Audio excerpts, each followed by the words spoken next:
Welcome to LC Screen Talk. My name is Larry, and this is my review of Birds of Prey and the Fantabulous Emancipation of one Harley Quinn.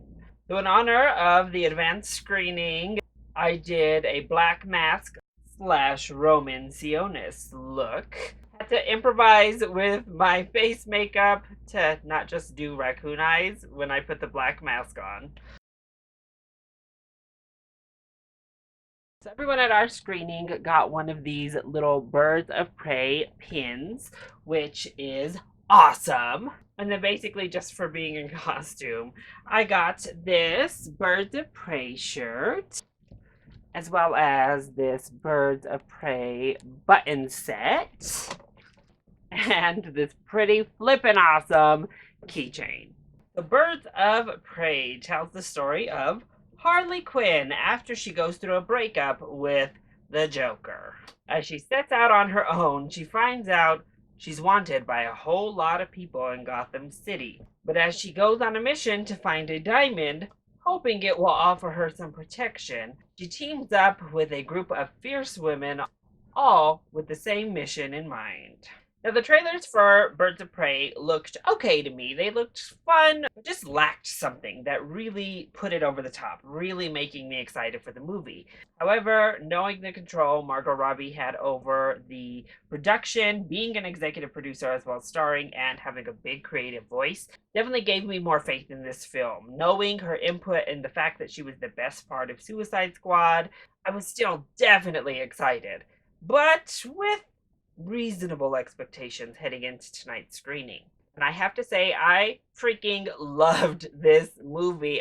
I just loved it. So let's go ahead and kick things off with our positives. Well, the cast is stellar. Starting off with Margot Robbie, she is amazing as Harley Quinn. She's really worked to develop a fully fleshed out, well rounded, awesome character that is complex, that is complicated, that really just stands on her own as this wonderful character. It's not just the badass woman in charge type of person. No, she is truly an anti-hero, and everything she does feels fully authentic to the character that Robbie has created. It is wonderful, and honestly, I think this is better than both of her Academy Award level performances from 2019. She is perfect in this movie. Ewan McGregor as Roman himself, Mr. Black Mask. Ugh, everything. He is everything I wanted from this role. I loved every single second Ewan McGregor was on screen, as well as Chris Messina. I thought he did a wonderful job as well. But McGregor just gives a really fun, really dramatic, chew up the scenery type of villain performance that fits perfectly into this film, and it was just wonderful. A scene stealing performance if I've ever seen one, and he just killed it. Journey Smollett is such an underrated actress, first of all, and one that I just love and am always happy to see getting work. Oh, she's so good in this movie.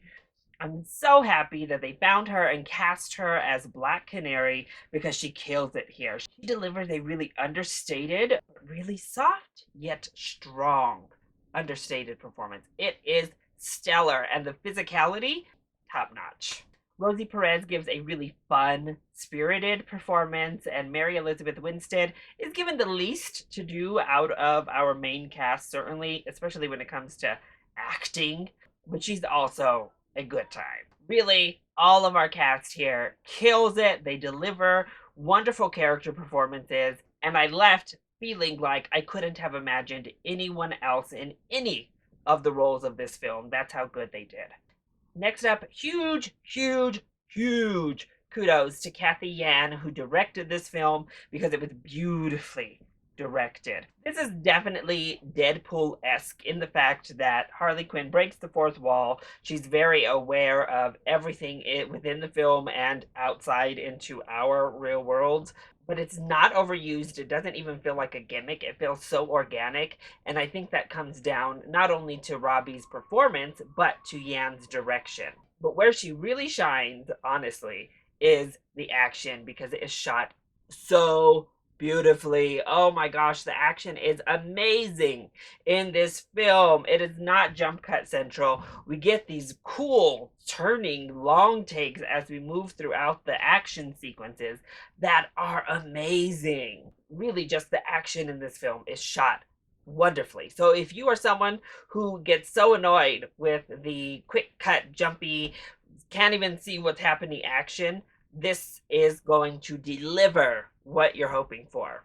And the entire film strikes an amazing balance between humor, fun, lighthearted, self aware, and awesome action superhero that you are looking for. It's always having fun, but the stakes still feel real. The connections and the humanity are still present here. Even when we're going over the top and shooting people with glitter confetti, nothing feels out of place, nothing feels out of character.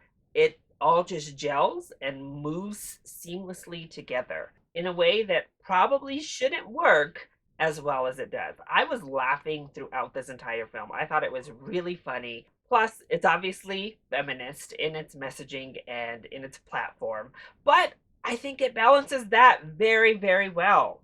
But we still deliver not only a female empowerment type of message and honestly just feel to the movie, it is about female bonding and female friendship that really puts it over the edge. And that comes down to the script being really well crafted. The pacing is wonderful. I was glued to the screen from start to finish. Honestly, this movie just delivers everything it promises to the top level.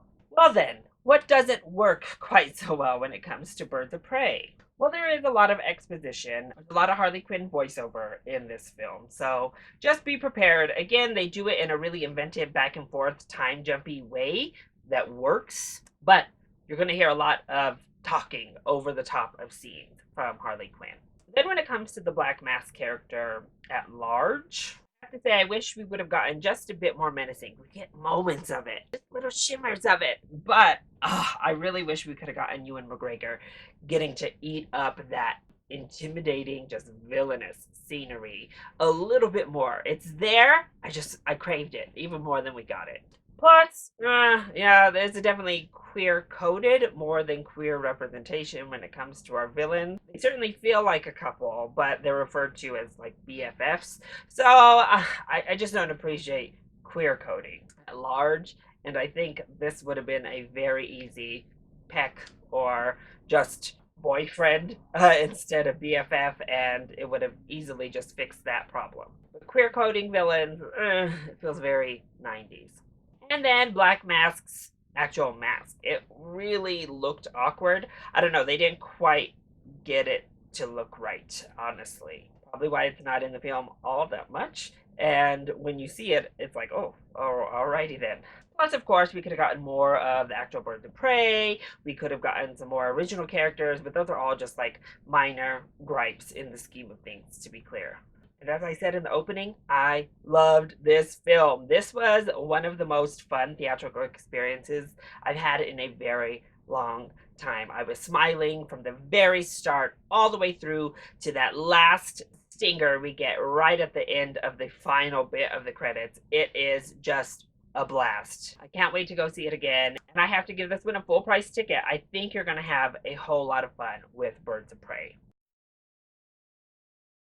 So, that is my review of Birds of Prey and the fantabulous emancipation of one Harley Quinn. Hope you enjoyed it. If you did, go ahead, click like down below and subscribe to the channel so you are always up to date on my latest videos. Also, join in on the discussion. Are you excited to see Birds of Prey? And what is your favorite female-led superhero film to date? Let me know either in the comment section down below or you can hit me up on Twitter. I love you all so much for your continued support. Thank you for watching, and I'll see you next time.